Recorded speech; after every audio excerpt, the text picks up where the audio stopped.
देखिए, इसमें दो मुद्दे उठते हैं। बजट में तो भेदभाव नहीं हुआ है। मैं उसके बारे आपके साथ कुछ फैक्ट्स आपके सामने रखना चाहूंगा। और ये इन्होंने पहले भी किया है। मुझे याद है कि पिछले साल मई 27 मई 2023 को 8 ऑपोजिशन के chief ministers, Kejriwal ji, Mamata Banerjee, MK Stalin जी, इन्होंने नीति आयोग की जो मीटिंग हो रही थी विकसित भारत एट 2047, उसको बायकॉट किया था। और 2022 में Trinamool Congress, TRS, Shiv Sena, NCP, BSP, Samajwadi party, Telugu Desam, शिवनी अकाली दल और लेफ्ट पार्टीज ने एक स्पीकर साहब ने मीटिंग बुलाई थी, उसको उन्होंने बायकॉट किया। 2021 में TMC, DMK, NCP, several others एक one nation one election meeting, उस पर नहीं आए। सो ये जो हमारा लोकतंत्र है, डेमोक्रेसी, इसमें हम सिलेक्टिव नहीं हो सकते। ये जो बजट है हमारा, जो माननीय वित्त मंत्री जी ने पेश किया है, this is not a states budget, it's the budget for the country. And this budget should be seen in the context कि आपने फरवरी के महीने में, beginning of February, you presented N interim budget, तो कुछ वहां पे रेफरेंसेस आए हैं, कुछ यहां आए हैं। मैं आपको एक उदाहरण देता हूं। ये लोग कहते हैं कि कुछ स्टेट्स को कुछ नहीं मिला। अभी कुछ दिन पहले 15 जुलाई को माननीय प्रधानमंत्री जी महाराष्ट्र गए थे। मुंबई में उन्होंने 1 लाख करोड़ का डेवलपमेंट पैकेज अनाउंस किया। इस 1 लाख करोड़ में एक 76,000 करोड़ का एक पोर्ट है, वो उन्होंने दिया है एक जगह जिसका नाम है वाधावन, जो मुंबई के पास है। इस 76,000 करोड़ के प्रोजेक्ट से 10 लाख नौकरी होंगी। अब ये स्टेट स्पेसिफिक नहीं है तो क्या? अगर वेस्ट बंगाल की आप बात करें या पंजाब की या गुजरात की बात करें, ऑनगोइंग प्रोजेक्ट्स हैं वहां पे। और इसलिए दूसरी बात की भेदभाव हुआ। मैं आपसे पूछना चाहता हूं, अगर आप पूर्व की बात करें, ईस्टर्न स्टेट्स की बात करें, तो उसमें वेस्ट बंगाल भी आता है। वेस्ट बंगाल को 11,000 करोड़ शायद दिया है।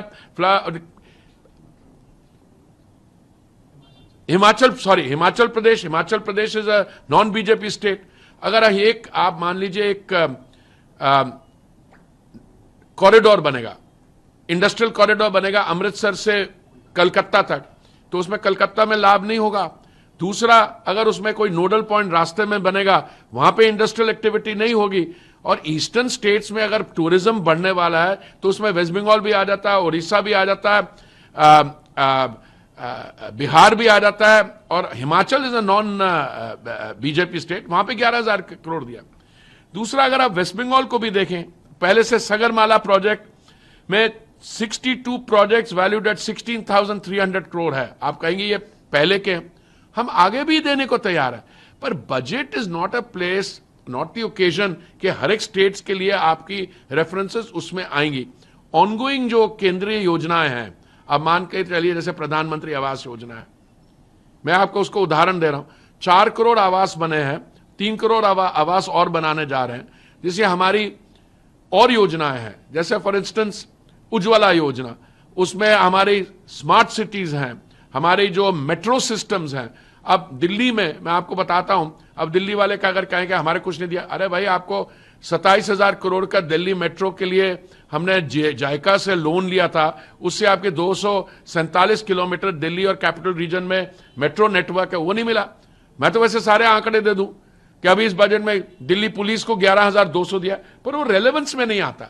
इसलिए बजट एक चीज है और नीति आयोग एक फेडरल प्लेटफॉर्म है। तो वहां पे चीफ मिनिस्टर्स आके माननीय प्रधानमंत्री जी से अगर मिले, वहां पे अगर उनकी कोई डाउट्स हो वो क्लैरिफाई होंगे। पर इसको पॉलिटिकल पॉइंट स्कोरिंग के आपने बजट में ये नहीं किया वो नहीं किया, मैं समझता हूं ये सही नहीं है। पंजाब में आपको बताता हूं, 4 लेन का फगवाड़ा से होशियारपुर बाईपास, इसमें 100 kilometre high speed connectivity Phagwara से होशियारपुर, इसमें ट्रैवल टाइम 1.5 घंटा रिड्यूस होगा। मैं इसको दिल्ली द्वारका एक्सप्रेसवे बनी है 4,100 करोड़ के। इसलिए डेवलपमेंट प्रोजेक्ट्स ऑनगोइंग होते हैं। दूसरी बात, आप ये देखिए कि हमारा जो कैपिटल एक्सपेंडिचर के लिए प्रोविजनिंग हुई है उसमें 30% बढ़ोतरी हुई है, और इस 30% 11 लाख करोड़ कैपिटल एक्सपेंडिचर में खर्च होगा। वो सारे देश में प्रोजेक्ट्स होंगे, और अगर हमारी रिफाइनरीज लग रही हैं कई जगह तो उनसे भी तो होगा। देखो, बजट जो होता है वो किसी एक स्टेट का नहीं होता। बजट जो होता है वो सारे देश का होता है, किसी एक राज्य का नहीं होगा। अब मान लीजिए वेस्ट बंगाल में भी उसका फायदा होगा, हिमाचल भी फायदा होगा, ये तो नॉन बीजेपी स्टेट्स है। तो मुझे थोड़ी हैरानगी है कि ये पॉलिटिकल सिलेक्टिव डेमोक्रेटिक रिस्पॉन्सेज या डेमोक्रेसी को यूज करके हैं, जबकि ये फेडरल प्लेटफॉर्म है, यहां पे तो डेमोक्रेसी सेलिब्रेट होनी चाहिए। और दूसरी बात, अब आपने क्रेडिट लेने की कोशिश की है, अब हम क्यों कहें, हम आपको ये बता सकते हैं, आपने बोला कि आपके उसमें ये था। भाई, हमारी जो पॉवर्टी एलिविएशन है, अगर आपने गरीबी हटा दी होती पहले तो हमारी पॉवर्टी एलिविएशन इतनी फोकस में नहीं आती। तो मैं समझता हूं कि ये किसी फेडरल प्लेटफॉर्म को जिसमें रिप्रेजेंटेशन चीफ मिनिस्टर्स की है, उसको बाइकआउट करना ये डेमोक्रेसी को फर्दर करने वाला स्टेप नहीं है। अपोजिशन राहुल गांधी से कॉपी पेस्ट कह रहे हैं, मल्लिकार्जुन खड़गे कह रहे हैं दिस इज अ कुर्सी बचाओ बचाओ। Do you believe? I don't, because कुर्सी बचाओ, क्योंकि 2 स्टेट्स के बारे अगर रेफरेंसेस हैं, मैंने आपको ये अभी दिखाया कि 2 स्टेट्स नहीं और स्टेट्स के भी रेफरेंसेस हैं। हिमाचल प्रदेश को अगर 11,000 करोड़ मिल रहा है फ्लड रिलीफ के लिए, अगर वो फ्लड रिलीफ के लिए कुछ चीज है, बिहार के लिए देखिए मैडम, बिहार में जो फ्लड की प्रॉब्लम आती है, it is partly caused by what happens in Nepal. So अगर सेंट्रल गवर्नमेंट उनको असिस्ट कर रही है। दूसरा, जो हमने आंध्रा के लिए और बिहार के लिए भी ऑनरेबल एफएम ने कहा, उन्होंने कहा कि we will assist them in obtaining finances from multi agencies, from the World Bank and the ADB, etc. Multilateral agencies, that is the correct word. So we can do that for other states also, as we've done in the past. When we have set up the metro system, we have gone to multilateral agencies and got money from ADB, we have got it from JICA, etc. आखिरी सवाल है, budget को लेकर विपक्ष ये भी कह रहा है कि आंध्र और बिहार को बजट में इतना फंड इसलिए मिला है क्योंकि वो अलायंस पार्टी है, मिनिस्ट्री आप लोग। तो हिमाचल भी अलायंस पार्टनर है क्या? अब हिमाचल का साइज देखिए, कांग्रेस पार्टी को यह पूछना चाहिए था 2012 में जब आपने स्टेट्स रीऑर्गेनाइजेशन एक्ट सेटअप की थी, वो कौन, आप ही तो सत्ता में थे ना, तो आपने कहा था को आंध्रा को, क्योंकि स्टेट रीऑर्गेनाइजेशन थोड़ा असिस्ट करना। अगर 2012 के बाद आपने कुछ नहीं किया, उसके बाद माननीय मोदी जी की सरकार कुछ कर रही है, आपको इसको वेलकम करना चाहिए। उन्होंने आप उनके पूर्व वित्त मंत्री हैं, बड़े लर्नड हैं, उन्होंने कहा कुछ हमने कट पे, मैंने ट्वीट किया, उन्होंने क्या किया और हमने क्या किया, उसमें कोई ज्यादा मेल ही नहीं है। पर वो हर एक चीज के लिए क्रेडिट लेना चाहते हैं, तो आप क्रेडिट लीजिए, क्योंकि आपने गरीबी जो हटाई, आपने गरीब को हटा दिया था, उसका आप क्रेडिट सही तरीके से लीजिए, उसको हम रेक्टिफाई कर रहे हैं।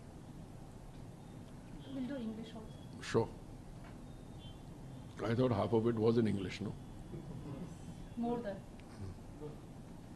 Sir, more than 3 state of chief minister boycotted the meeting of the Niti Aayog. How do you see this? Because the opposition party Rahul Gandhi and many more leaders are saying that Bihar and Andhra Pradesh getting the more fund because of the alliance party, because the BJP and central government didn't get giving the proper opportunity to the alliance party. Madam, the meeting which they proposed to boycott, I think is a meeting which has been called for 27 July, which the Honorable Prime Minister has to chair. But it is true to a pattern. They have been boycotting meetings in the past. I think I referred to a meeting that was boycotted by 8 chief ministers, opposition chief ministers, on May 27, 2023. All right, which was to, convened by Niti Aayog for Viksit Bharat by 2047.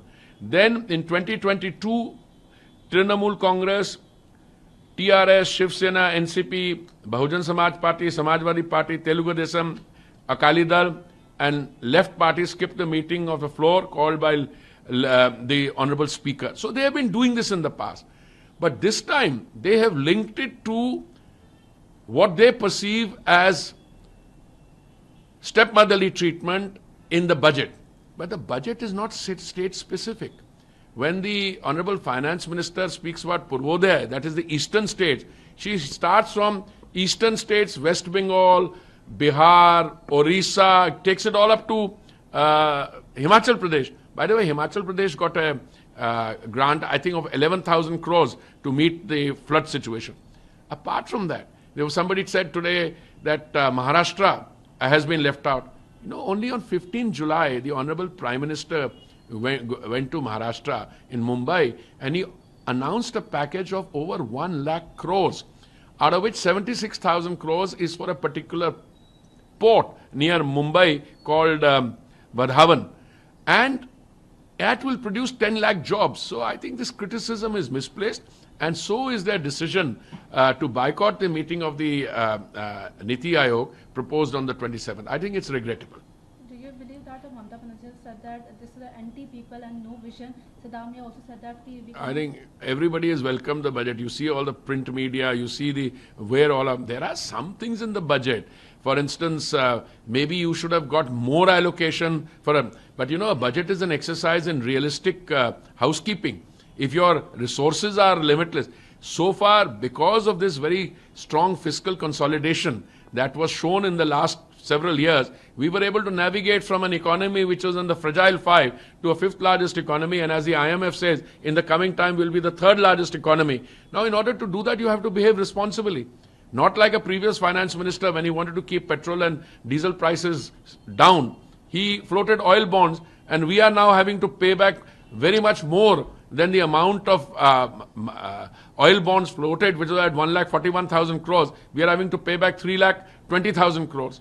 So that is irresponsible. This is fiscal consolidation at a time when the global economy is facing uncertainties, at a time when there are geopolitical uncertainties. So these are all efforts to ensure that the economy moves forward on a stable basis so that, we can navigate our situation through the world. How do you see the Andhra and Bihar? Because Congress and opposition slammed to the BJP for only specific for 2 states. As I said, the Congress signed the States Reorganization Act. And Congress signed the States Reorganization Act, and it was committed to providing some assistance to Andhra. Insofar as the financial provision to these 2 states, I think please read the language carefully, and I would advise the opposition parties. He said we will help them secure funding from multilateral agencies. We've done that for the others as well. As I mentioned to you that Delhi Metro was financed with a 27,000 crore loan from JICA, Japan Investment Cooperation Agency. So the same thing is done. So I think they're trying to make a political point of it, and there's no substance there.